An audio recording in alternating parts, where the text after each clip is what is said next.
ने तुम्हें पाला है, तुम उन्हें अपने माँ बाप मानती आई हो और बहुत ही तकलीफों के बीच तुमने अपनी जिंदगी गुजारी है। मगर मैं चाहता हूँ कि आज से यह साड़ियां तुम्हारे पास रहें। ये साड़ियां तुम्हारी स्वर्गीय माँ की हैं। अब आगे ये उनकी वही पुरानी यादें थीं जिन्हें देखकर दादाजी हमेशा से गिल्ट में जीते रहते थे। लेकिन आज शायद उनके दिल से आजाद होने का वक्त आ चुका था। उन्होंने आस्था की माँ की साड़ी आस्था को दी थी। उन साड़ियों में से एक साड़ी ऐसी थी जिसका कलर एकदम डार्क ग्रीन था। हल्के से एम्ब्रॉयडरी वर्क के साथ वह साड़ी बड़ी ही प्यारी और खूबसूरत लग रही थी। अपनी माँ की साड़ी देखकर आस्था ने खुश होकर उस साड़ी को इस तरह से अपने गले से लगा लिया मानो जैसे वह अपनी माँ को ही गले से लगा रही हो। उस वक्त के लिए सिचुएशन थोड़ी इमोशनल हो गया थी। एंजेल ने इस इमोशनल सिचुएशन को दूर करने के लिए तुरंत हलवे के साथ कहा, आज आस्था ने इतने सालों के बाद पहली बार अपने भाई के हाथों में राखी बांधी है तो इस खुशी में कुछ मीठा हो जाए। चलिए चलिए अब रोना धोना बंद कीजिए। फिर उसने सबको हलवा परोसा और सभी ने हंसी खुशी से वो हलवा खाया। तब आस्था कुछ सोचते हुए एकदम से बोलती है, अविनाश भैया, आपको याद है ना कि मुझे आज ही इंडिया वापस जाना है। ये सुनकर अविनाश ने मुस्कुराते हुए हामी भरी। वैसे भी तुमने शुभ मुहूर्त में निकलते ही सबसे पहले मुझे राखी बांध दी और डोंट वरी, जब तक तुम इंडिया पहुंचोगी तब तक वहां भी राखी का शुभ मुहूर्त स्टार्ट हो जाएगा। ठीक है, और वैसे भी मैंने तुम्हारे लिए तुम्हारा अपना एक पर्सनल जेट खरीदा है। तुम उसी के थ्रू इंडिया जाओगी और तुम्हें मुश्किल से 12 से 13 घंटे का सफर लगेगा। मुझे पूरी उम्मीद है कि तुम ठीक समय पर राखी के मौके तक वहां पहुंच जाओगी। अविनाश के ये शब्द सुनकर आस्था एकदम से मुस्कुराई और उसने फटाफट अपनी तैयारी करना शुरू कर दी क्योंकि अब वह इंडिया जाने के लिए पूरी तरह से तैयार थी। वह बिल्कुल भी देर नहीं करना चाहती थी। वहीं दूसरी ओर उधर पूरे ऑस्ट्रेलिया में सम्राट के आदमी आस्था को चारों ओर ढूंढ रहे थे। इस इंसिडेंट को हुए 3 से 4 दिन गुजर चुके थे। सम्राट वहीं पर जमकर बैठा हुआ था क्योंकि जब तक वो आस्था के साथ एक रात नहीं गुजार लेता तब तक उसे चैन नहीं मिलने वाला था। उसने वहां की प्रॉपर्टी को सेल भी नहीं किया था। वह तो बस किसी न किसी तरीके से आस्था तक पहुंचना चाहता था, लेकिन हर बार उसके हाथ नाकामयाबी ही लगी। इस वक्त उसका गुस्सा बढ़ता ही जा रहा था। उसने मन ही मन ठान लिया था कि वो आस्था को ढूंढ कर ही दम लेगा। फिलहाल वो समझ नहीं पा रहा, आखिरकार एक लड़की को मैं क्यों नहीं ढूंढ पा रहा हूँ। उसने अपने आधे से ज्यादा आदमी आस्था को ढूंढने में लगा रखे थे। फिलहाल रॉकी सम्राट की इंस्ट्रक्शन के अनुसार उसका पता लगाते लगाते एक गार्ड्स एजेंसी तक पहुंचता है। ये वही गार्ड्स एजेंसी थी जहां से अविनाश ने कुछ गार्ड्स हायर किए थे। वहां जाकर उन्होंने पता लगाना शुरू किया कि इस देश में किन किन लोगों ने गार्ड्स हायर किए हैं। वहीं पर उन्हें कुछ डिटेल्स मिली और वह हर एक परिवार के पास जाकर चेक करने लगे किन किन घरों में कोई जवान और खूबसूरत लड़की है। इधर आस्था अब पूरी तरह से अपने सभी सामान के साथ तैयार थी। दिग्विजय सिंह जी की आंखें भी नम थीं, लेकिन उनकी आंखों में विश्वास था कि उनकी पोती ने अगर उनसे वादा किया है तो वह जरूर निभाएगी। उन्हें यकीन था कि आस्था कुछ ऐसा जरूर करेगी कि वह वापस इंडिया जा पाएंगे। फिलहाल उनके मन का डर और झिझक आस्था ने पूरी तरह से दूर कर दिया था। आस्था ने उनसे वादा किया था कि वो बहुत जल्द उन्हें बुलाएगी और तब तक वह अपना अच्छे से ख्याल रखें और इलाज करवाएं। उसे पूरी उम्मीद थी कि दादाजी के पैरों का मूवमेंट फिर से शुरू हो सकता है। भले ही राजवीर ने उनके दोनों पैर काट दिए थे, लेकिन आजकल टेक्नोलॉजी इतनी एडवांस हो चुकी है कि नकली टांगों के सहारे भी इंसान चल सकता है। यही बात उसने अविनाश को भी बताई थी। अविनाश ने उसे बताया कि उसने कई बार दादाजी के नकली टांगों का ट्रांसप्लांट कराने की कोशिश की, लेकिन दादाजी ने हर बार मना कर दिया था। उनका कहना था कि अपनी कटी हुई टांगों को देखकर उन्हें अपने जुल्म और गुनाह की याद आती रहती है और वह उसी पर पछताते हैं। लेकिन आस्था ने काफी हद तक उनका दिल हल्का कर दिया था। अब वह ट्रीटमेंट के लिए भी तैयार हो गए थे। फिलहाल आस्था ने अविनाश, एंजेल और दादाजी से अच्छी तरह विदाई ली। फिर वो अंश के साथ जेट में जाकर बैठ गए। अंश के चेहरे को देखकर साफ लग रहा था कि उसे अपने डेविल डैडी से मिलने की कितनी ज्यादा खुशी है।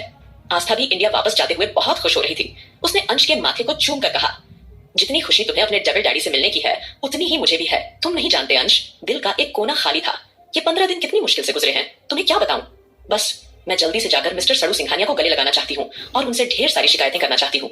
मैंने उनसे कहा था कि वह हर रोज मुझे वीडियो कॉल करे, लेकिन देखा तुमने, 15 दिनों में उन्होंने एक बार भी मुझे वीडियो कॉल नहीं किया। ये सुनकर अंश ने मुस्कुराते हुए मन में बुदबुदाया, अरे मेरी डेविल मम्मी, शांत हो जाइए। अगर डेविल डैडी आपको कॉल कर लेते तो वह हमें अगले दिन यहाँ से ले जाते। ऐसे में हमें मामू, मामी और बड़े नानू के साथ टाइम स्पेंड करने का मौका नहीं मिलता। कहीं ना कहीं आस्था के मन में भी यही सारी बातें चल रही थी। फिलहाल वह लोग अपने प्राइवेट जेट से रवाना हो चुके थे, लेकिन जिस वक्त वो अपने प्राइवेट जेट में निकले, ठीक उसी वक्त सम्राट के आदमियों ने आस्था को प्राइवेट जेट में बैठते हुए देख लिया था, क्योंकि अविनाश ने वह प्राइवेट जेट आस्था के लिए स्पेशली बेहद खास बनवाया था, जिसे उसने अब रघुवंशी विला के ठीक बराबर वाले बड़े से खुले मैदान में उतरवाया था। वहीं रॉकी, जो सुरक्षा एजेंसियों से गार्ड्स की पूरी डिटेल लेने के बाद अब रघुवंशी विला आ रहा था, उसने आस्था को ठीक उसी वक्त एक डार्क ग्रीन कलर की साड़ी में जेट में बैठते हुए देख लिया था। उसने केवल आस्था की हल्की सी झलक देखी थी, लेकिन आस्था की गोद में पड़े अंश को नहीं देखा था। अब यह देखकर कि आस्था वहां से जा रही है, उसने अपने सर पर हाथ मार लिया और सोच में पड़ गया, अब मैं अपने सन की बॉस को जाकर क्या मुंह दिखाऊंगा और उन्हें क्या जवाब दूंगा। वहीं दूसरी ओर नाइजीरिया में इस वक्त राजवीर बड़ी बुरी तरह से एक अनजान लड़की के साथ, जिसने उसकी पत्नी का रूप ले रखा था, वो उसके साथ पूरी तरह फिजिकल हो रहा था।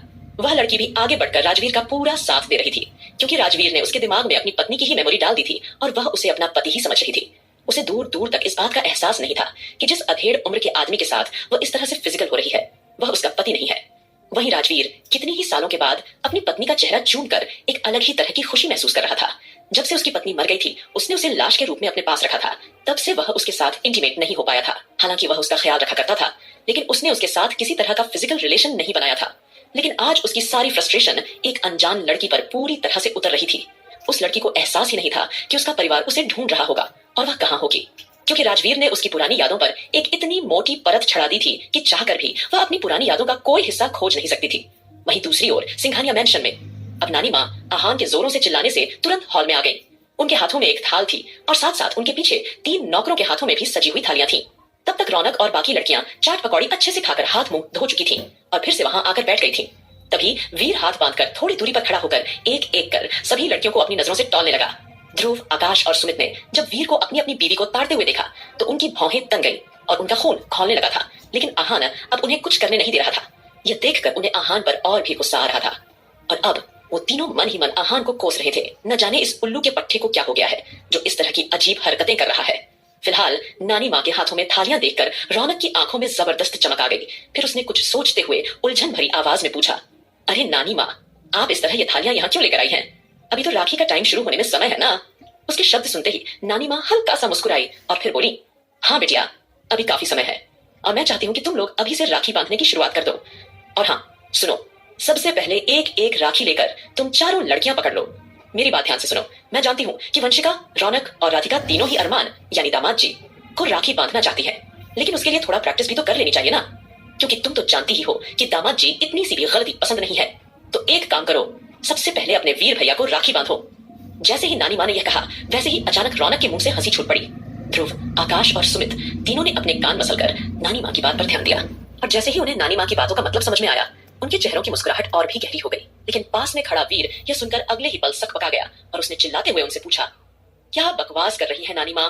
वंशिका, राधिका और रश्मि ने एक दूसरे की ओर चंचलता से देखा और उनकी आंखों में शरारत साफ झलक रही थी।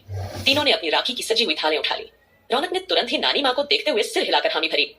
हाँ हाँ नानी माँ, यह तो आपने बिल्कुल ठीक कहा। आप जानती हैं वीर भैया कितने अच्छे हैं, हमारा कितना ख्याल रखते हैं। देखिए, हमारे लिए चाट पकौड़ी भी लेकर आए और जो भी हम बाहर का सामान कहें तुरंत लाकर देते हैं। इनसे अच्छा भाई तो कोई हो ही नहीं सकता। मैं तो सबसे पहले अपने बड़े भैया वीर को ही राखी बांधूंगी। जैसे ही रौनक ने थोड़ा मजाकिया अंदाज में हामी भरी वैसे ही सब लड़के अचानक से हंस दिए। आहान हंसते हुए तपाक से बोला, अरे वाह मेरी हवा हवाई, क्या बेहतरीन जवाब दिया है, मजा आ गया, मुझे गर्व है तुम पर। वही वीर अब 4 लड़कियों को अपनी ओर राखी की थाली बढ़ाते हुए देखकर पूरी तरह चक्कर खा गया और उसका शरीर एक पल के लिए अकड़ गया। उसके कदम डगमगाए। उसे कुछ समझ में नहीं आ रहा था कि इन लड़कियों से राखी बांधने से कैसे बचे, तो वह तुरंत ही अपने कदम पीछे की ओर लेने लगा। लेकिन तभी आकाश, सुमित, ध्रुव और आहान चारों के चारों जाकर वीर के ठीक पीछे खड़े हो गए। अब वीर के लिए भागने या बचने की कोई जगह नहीं बची थी। तभी रौनक तुरंत आगे बढ़ी और उसने वीर के हाथों पर राखी बांध दी।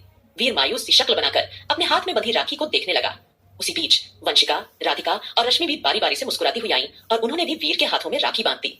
फिर तीनों ने बड़ा सा मोटा सा मोतीचूर का लड्डू उठाकर जबरदस्ती वीर के मुंह में ठूंस दिया। वीर की हालत ऐसी हो गई थी कि उसे समझ नहीं आ रहा था कि वह रोए, हंसे या खाए। उस वक्त वह पूरी तरह से इरिटेट हो चुका था, इसलिए वो वहां से गुस्से में दौड़कर सीधा अपने कमरे की ओर भाग आया। कमरे में पहुंचते ही उसने अपने मुंह में रखे हुए सारे लड्डू गुस्से से नीचे थूक दिए। लेकिन वीर को इस तरह से दुम दबाकर भागता हुआ देखकर सभी लड़कियां जोरों से हंसने लगीं। इधर ध्रुव और आहान ने एक दूसरे को हाई फाइव दिया और खुशी से चीखे, ओए होए, मान गए, देखा नानी माँ ने कितना अच्छा प्लान बनाया। तभी नानी माँ मुस्कुराते हुए राधिका, रश्मि और रौनक के सिर पर हाथ फेरते हुए बोली, अब इन बच्चियों पर वह शैतान लड़का बिल्कुल भी बुरी नजर नहीं डालेगा। तभी कुछ सोचते हुए वंशिका का दिल निराशा से भर गया और वो उदास मन से बोली, नानी माँ, वीर को तो जैसे तैसे हमने राखी बंधवा दी, लेकिन अरमान भाई को हम राखी कैसे बांधेंगे? अगर हमने उन्हें राखी बांधने की कोशिश की और उन्हें बुरा लग गया तो? समझ में नहीं आ रहा नानी माँ, करें तो करें क्या? प्लीज आप ही कुछ बताइए, अब आगे करना है। वंशिका की यह बात सुनकर सभी लड़कों के चेहरे पर निराशा के भाव उभर आए। किसी को समझ नहीं आ रहा था कि अब क्या करें और क्या नहीं। ठीक उसी वक्त अभिमान जी वहां आए और एकदम से शांत आवाज में बोले, आप लोग फिक्र मत करो बेटियों, मैं हूं ना, मैं कुछ ना कुछ सोचता हूँ, मैं जाकर अरमान से बात करता हूँ। तब तक आप लोग राखी की थालियां तैयार रखो, मैं उसे लेकर आता हूँ। ठीक है, आगे क्या होगा इसका